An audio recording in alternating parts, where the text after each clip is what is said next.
Hello, this is Ashee from Crafting with Ashee and welcome to this video. Thank you for joining me today.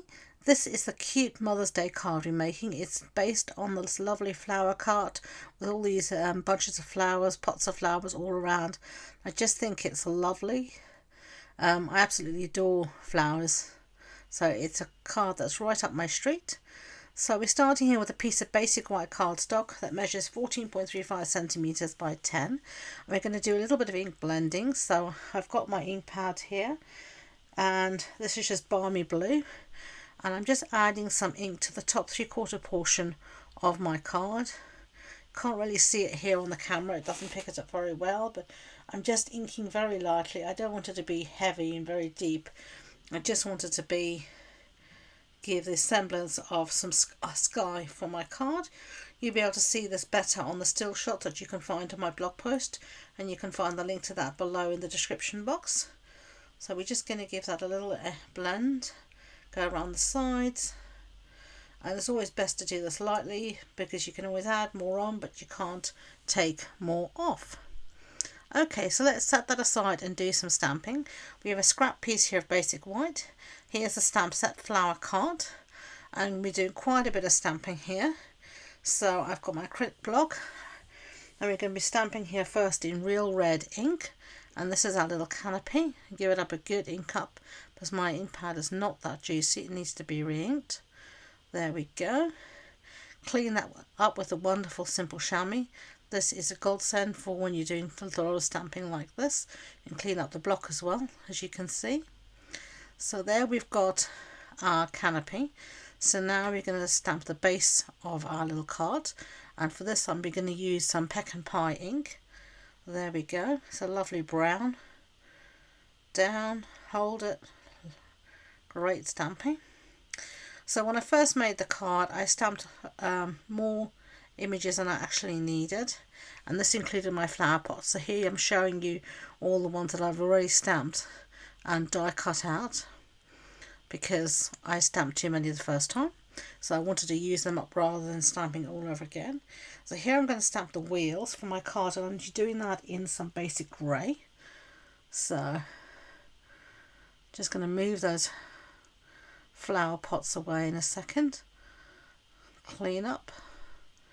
And I don't know about you, but my mother absolutely adores flowers. She looks forward to being able to work in the garden every year, so this is just the perfect Mother's Day card for her. Now I'm going to be stamping some cobbles, and these I'm just stamping in some basic grey again. I do love the cobbles. We have some here in our little local area. The roads are still cobbled as they were back in Roman times, because that area does date back to at least the 3rd century AD.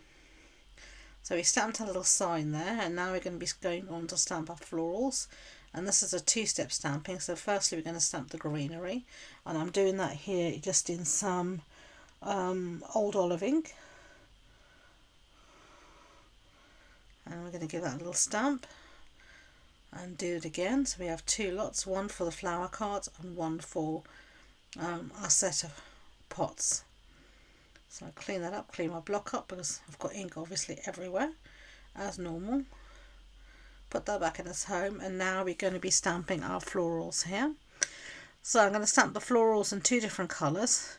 I'm going to start off here with some Melon Mambo, which is a lovely hot pink. And just line this up. It's really easy to line up. Sorry my head's in the camera, but you do need to get right over the stamp to line it up. There we go, clean up. And then we're going to stamp this again using some Flirty Flamingo ink. So I'm just going to do that and do the second one there in Flirty Flamingo. Lovely jubbly. So that's those done. So now we're going to move on to the tiny smaller florals. These are going to go in the single pots, and it's the same process as before. Going to stamp first our greenery, and then we're going to be stamping our florals.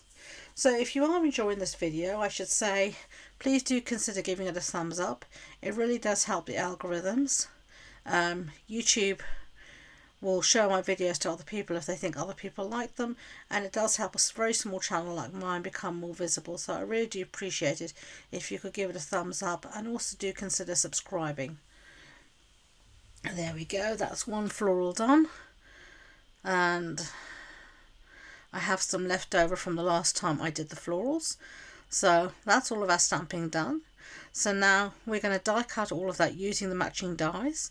I'm also going to put our piece of basic white cardstock that we ink blended through the exposed brick embossing folder, and I'm going to do all of that, and by the magic of video editing, it's all done. There we go. So now it's time to assemble our card. Here's our card base. Our card base is petal pink. It's a standard A6 card base. That's an A4 sheet cut in half and then folded in half. And then I've got a piece here of basic white cardstock that measures 14.35 centimeters by 10 centimeters, and that's going on the inside. And now I'm going to add that embossed piece of cardstock to the outside, and then we can start to assemble our card and arrange all of our pieces as we want them to appear. So you can see here I'm just putting some glue along the base of the florals, and then I'm just going to set them so that they're sitting here in that lovely base of our card, and then just use my silicone mat to try and stop getting glue all over the place. So let's put the canopy over the top, and there we have the top part of our little card. Isn't that cute? Now I'm just going to add some glue here for my wheels.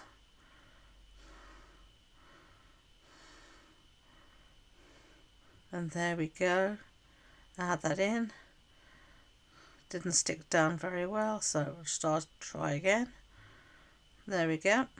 And then we've got the little stabilizing piece at the front so that it doesn't go running away from us. And I'm just sort of checking that everything looks roughly equal, and using a nice acrylic block will hold all of that in place to keep it until the glue sets. So now I'm going through all of the rest of our pieces here and just putting them together. So here's the rest of our florals, and I'm hoping we'll have an earlier spring this year and be able to get our plants all planted out early, but I'm really looking forward to.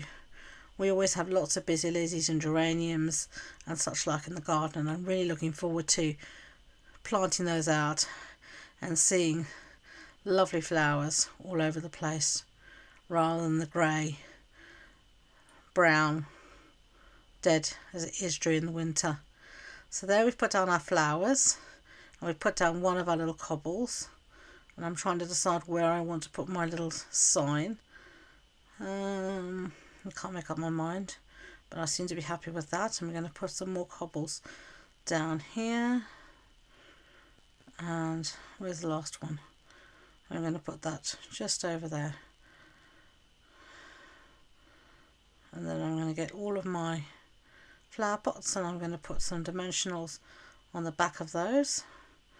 Time to bring our cart in so that we can decide where we want to put it. And I'm going to pop this up, but as you know, I'm generous with my dimensionals, so you can see here I'm covering the back of my cart in dimensionals. I don't want any part of it to sag, especially when it has to go through the post maybe. All of our post here in the UK is machine sorted. You can't choose for it to be any other way, so if it's going in a normal envelope, I don't want it to get squished in any way, so I tend to use quite a bit of dimension to stop there being any saggy middles. You don't want to have a saggy middle, doesn't look nice. Okay, so if you want more information about this project, the supply list, measurements, etc., you'll find that all on the blog post below. And the link rather to it is below in the description box. You'll also find all my social media links. That includes my Facebook group. I host fortnightly challenges in the Facebook group where we inspire each other and we share our creations and such like, so do come and check that out. You'll also find the link for my classes I host. I host a monthly online card club as well as an in-person one here in Lincoln in the UK. So if either of that interests you, you can find all the information out on my website. So here I'm just placing the last of my little florals. I've got the pots down and I'm just putting a little dimensional behind the floral, and here's the last one in. And I tended to do things in groups of 3s because I feel that it looks better. So there we go. Now my original, I did put a sentiment down there that's a happy birthday. I left this one blank because I don't know what I'm going to use it for yet. I don't need 2 mothers cards. I have one mother. She is the best in the world to me. So I don't need 2 Mother's Day cards this year. So I'm going to leave it blank, and then we'll see what I use it for in the future. I'm just adding a few finishing touches here, and these are the blooming pearls. And I'm just scattering a few here and there across the card wherever I think it needs it. And this just, I feel, helps to draw the whole project together. So there you go. There's the one we made, and there's the one we did earlier. The Mother's Day sentiment is from the same set as the card, the flower card set. So thank you for dropping by today, and until next time, enjoy being creative. Bye.